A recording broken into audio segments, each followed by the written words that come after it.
Let's get a check of your forewarned forecast with Chief Meteorologist Alana Brophy, shall we? Hey, a good night for football, Alana. A great night. Felt like football weather as those temperatures started to drop. And here we are heading into Labor Day weekend. We begin with that Smoky sunset. Great shot, Meg, catching this one from Donner Park. We know that elevated particulate matter at times can add to those pops of color. Moderate air out there with elevated particulate matter, especially on the western end of the state. That includes places like Box Elder County, Tooele County. We've got clean air in places like Uintas, Iron, and Washington County, but Duchesne, Carbon, and Grand also hanging on to moderate air conditions. Here's a look at that smoke. Thicker plumes, denser smoke right now in the West Desert and along the Wasatch Front. As we put this into motion, you're going to watch as the area of high pressure that is driving the smoke pushes it a little further south into the West Desert. Places like Delta, Milford, even possibly Iron County could see that smoke as we head into tomorrow morning. Now, we will see some relief for your Labor Day by late afternoon, evening. We should see some of that smoke dispersing. Tomorrow's air quality unhealthy for Cache Valley, Davis County, Salt Lake, and Utah County. Unhealthy for sensitive groups with moderate air for the rest of northern Utah. That's due to ozone as well as particulate matter. Time-lapse video coming out of our Black Desert Sky Cam. Look at that moisture.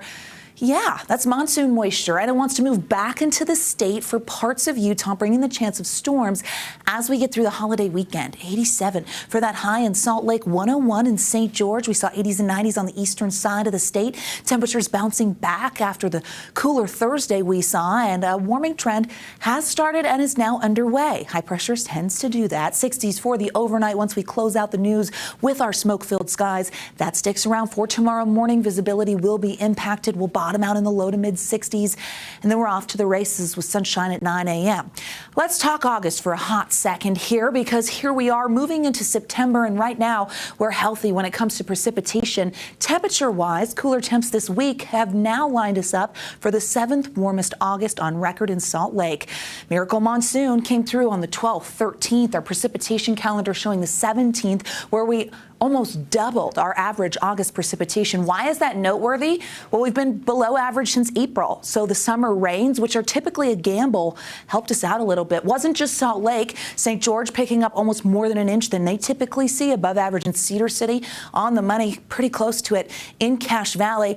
August is usually one of our driest months, so great to see the wet weather came in and performed. Futurecast shows you what to expect here as we get through the next several hours. Here we are by tomorrow morning with cloud cover in southern Utah. Storms bubble up over the mountains in south central and southwestern Utah. And as we get through the weekend, each day, chances will slightly increase. Isolated storm potential into Sunday that heads into central Utah. And then as we get towards the holiday, we could see some storms along the Wasatch Front. As you take a look, a general thunderstorm threat for southern Utah for your Saturday. Regional forecast brings those numbers into the 90s. Hazy sunshine's going to be there. Hope you're ready for it. 80s and 90s down the I-15 corridor. Another day of triple digits down south. Average is 98 in St. George.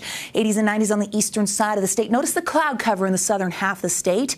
Monsoon moisture's like, hi, want to come on in. Can we blame it? I would vacation in Utah for a long weekend, wouldn't you? We love this place.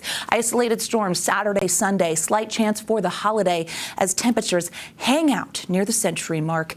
Outdoor forecasts for places like Park City, Powell, Moab, Kanab. Keep your eyes to the skies, friends, because of the chance of storms, especially near higher elevations.